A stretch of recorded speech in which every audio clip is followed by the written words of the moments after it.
Assalamualaikum warahmatullahi wabarakatuh. Kembali lagi bersama Bu Arum. Kita akan melanjutkan materi IPA tentang IPA dan objek pengamatannya bab 1.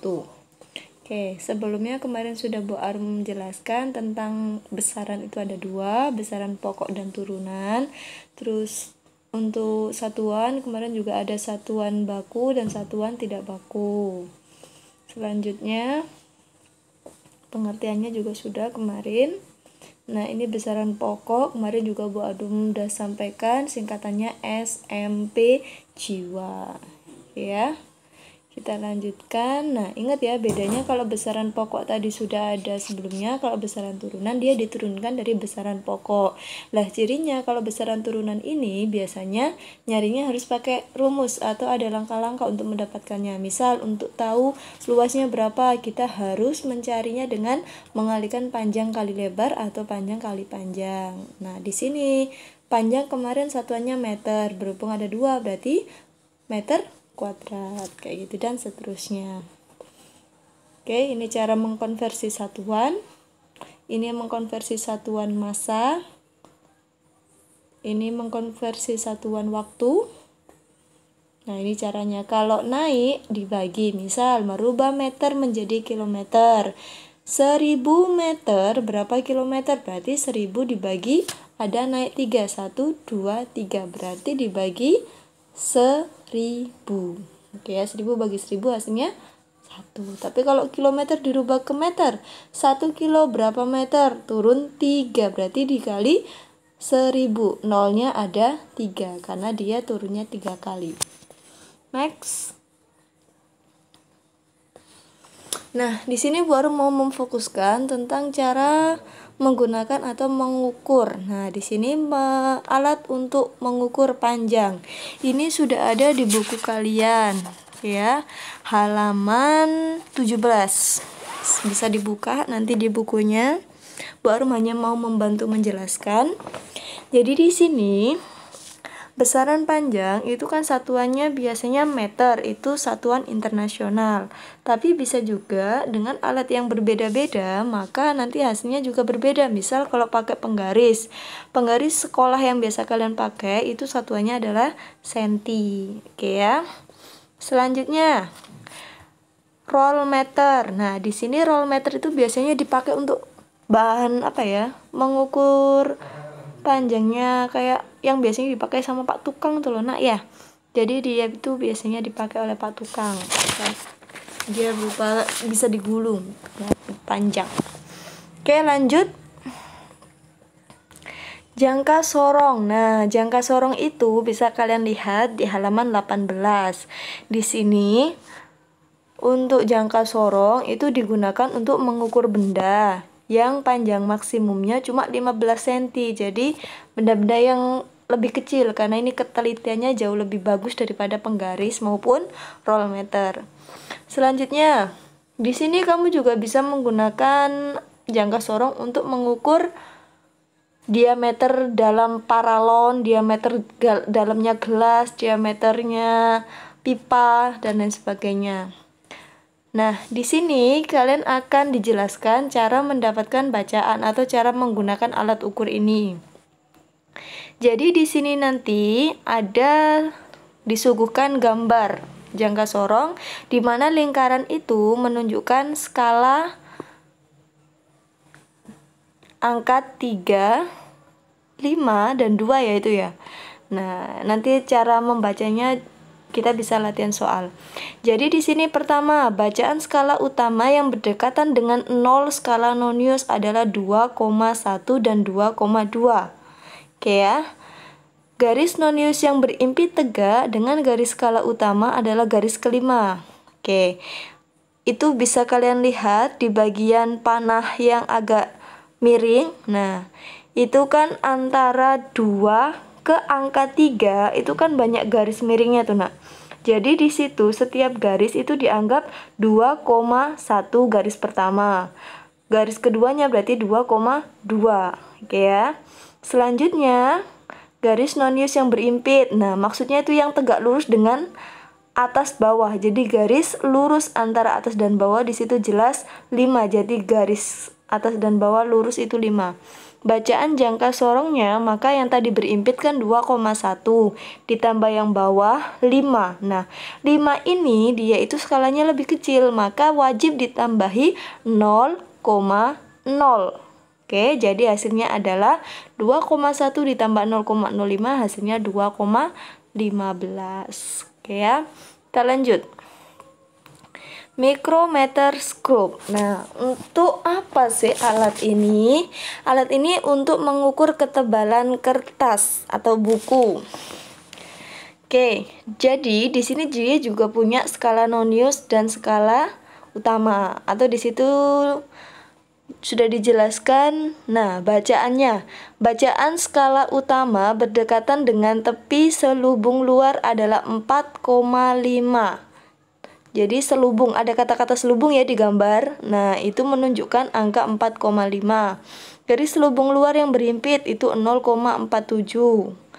Oke, bacaan micrometerscope adalah 4,5 ditambah 47 bagiannya sama dengan, nah ini hampir sama, intinya ditambahi 0,0. Oke ya, berhubung ini 47 maka cukup 1 0 saja, 0,47. Tapi kalau 7 berarti 0,07 seperti itu. Silakan ditambah. Oke, alat ukur massa. Massa adalah jumlah materi yang terkandung dalam suatu benda. Massa sama berat itu beda ya. Misal kamu tanya, "Wah, kamu beratnya berapa? Bobot kamu berapa?" Nah, biasanya kalian mungkin sering miskonsepsi, nak. Kalau massa itu tidak dipengaruhi oleh gaya tarik bumi. Jadi, massa satuannya kilogram. Kalau berat itu satuannya newton. Itu nanti beda ya. Kalau massa itu besaran pokok, kalau berat besaran turunan. Oke, lanjut. Alat untuk mengukur massa di antaranya neraca sama lengan. Ini yang biasanya dipakai oleh penjual-penjual emas di pinggir jalan ya.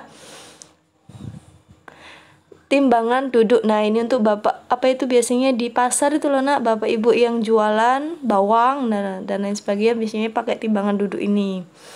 Neraca Ohaus. Nah, ini digunakan untuk mengukur massa benda dengan ketelitian paling bagus, jadi 0,1 gram.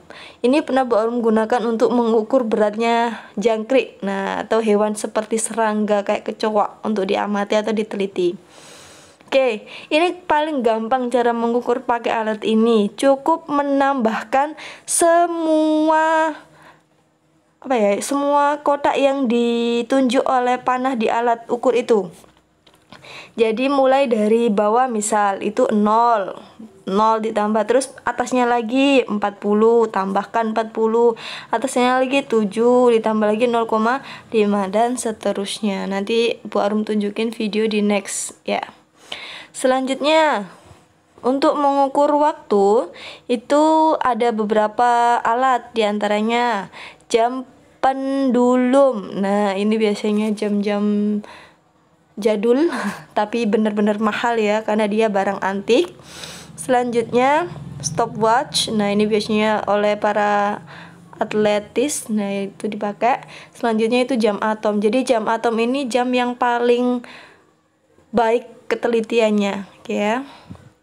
Selanjutnya ini besaran turunan dan alat ukurnya. Kalau luas biasa diukur dengan panjang kali lebar atau sisi kali sisi.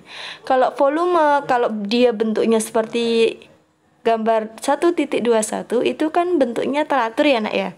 Maksudnya itu bentuknya teratur, berarti kalau batu itu kan nggak teratur, nggak tahu mana yang panjang, mana diameternya kan nggak tahu. Nah, ini disebut benda teratur untuk bola, gelas, sama toples. Rumusnya mungkin udah pernah kalian pelajari nanti di matematika kelas SD maupun SMP.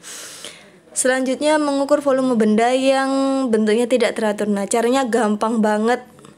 Disediakan 2 gelas ukur, oke ya, atau satu aja nggak apa-apa.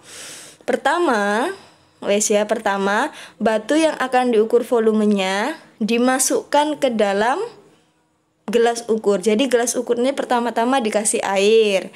Air itu volume pertama V1-nya 70 sebelum dikasih batu. Setelah batu dimasukkan ternyata volumenya nambah jadi 80. Maka caranya tinggal dikurangkan V2 kurangi V1, berarti 80 kurangi 70. Hasilnya 10. Ingat ya, satuannya kalau di sini dia pakai mililiter. Oke, selanjutnya mengukur volume benda yang berbentuk tidak teratur menggunakan gelas ukur dan gelas berpancurnya. Hampir sama, bedanya ini yang gelas ukurnya itu di luar, nak. Nah, gelas yang kalian pakai itu ada pancurannya. Sebelum dikasih batu ada airnya, setelah dikasih batu, nah air yang di dalam pancuran pertama dia akan mengeluarkan air. Nah, air yang tumpah itulah yang hasil dari pengukuran batu itu. Jadi volume batu sama dengan volume yang ada di gelas ukur kecil itu di samping pojok kanan. Oke. Kalau sebelumnya kita mengenal besaran ada pokok sama turunan, nah di sini berdasarkan arahnya besaran itu ada dua, skalar dan vektor. Kalau besaran skalar itu besaran yang hanya punya nilai, oke, tapi tidak punya arah. Contoh volume, kan nggak tahu arahnya ke kanan, ke kiri, utara, barat. Massa satuannya cuma kilo, udah gitu aja. Nggak bisa kita, wah bobotmu 50 kilo ke utara, kan nggak ada ya nak ya. Lanjut, besaran vektor itu dia punya nilai dan arah. Contoh, pindah dari mana? Dari utara ke selatan. Kecepatan menuju ke barat, kecepatan menuju ke sekolah, dan seterusnya. Oke, di situ ada contoh soal di halaman, bentar ya, baru sambil buka buku. Di halaman 26. Oke, ini mengukur menggunakan penggaris. Cara mengukurnya itu kalian harus mengukur dari titik pensilnya, jangan dari angka 2, nak. Di situ berarti angka sebelum 4 ya. Selanjutnya titik terakhirnya 6 sekian. Nah, itu kurang lebih seperti itu. Berarti nanti di sini penyelesaiannya sudah jelas ya. Nanti kalau mau ada pertanyaan saat Google Meet saja.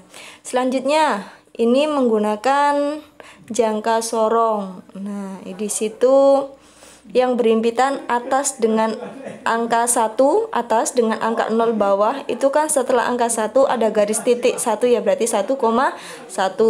Antara atas dengan bawah yang lurus satu garis itu adalah angka 7. 5 itu agak sedikit geser ya, nggak lurus. Jadi atas tadi 1,1 ditambah yang bawah tadi 7, ingat 7-nya ditambah 0,0 berarti 1,17 kayak gitu. Oke, lanjut. Micrometer scope. Nah, lihat di gambar vertikalnya. Di situ kan angka 2 terakhir, berarti jawabannya 2. Ditambah yang horizontalnya yang ke atas itu. Yang lurus itu kan kita bacanya dari bawah. Setelah 45 berarti 46, 47, 48, 49. 49 itu saya ambil dari mana? Garis lurus tengah. Oke ya. Di situ kan 0 di atasnya. Nah, sedangkan di bawahnya angka 0 pas itu kan lurus dengan garis dengan vertikalnya. Jadi itu yang kita anggap sebagai skala Noniusnya. Berarti jawabannya adalah tadi 2 ditambah 0,49. Oke ya. Selanjutnya ini neraca Auhaus. Ini paling gampang, tinggal ditambah 300 tambah 60 tambah 6 berarti 366. Tapi harus teliti, yang ditanyakan massa setiap benda. Di sini disebutkan 4 buah berarti 366 dibagi 4. Kelar, selesai. Oke ya. Cukup sekian yang bisa Bu Arum jelaskan. Kurang lebihnya mohon maaf. Wassalamualaikum warahmatullahi wabarakatuh.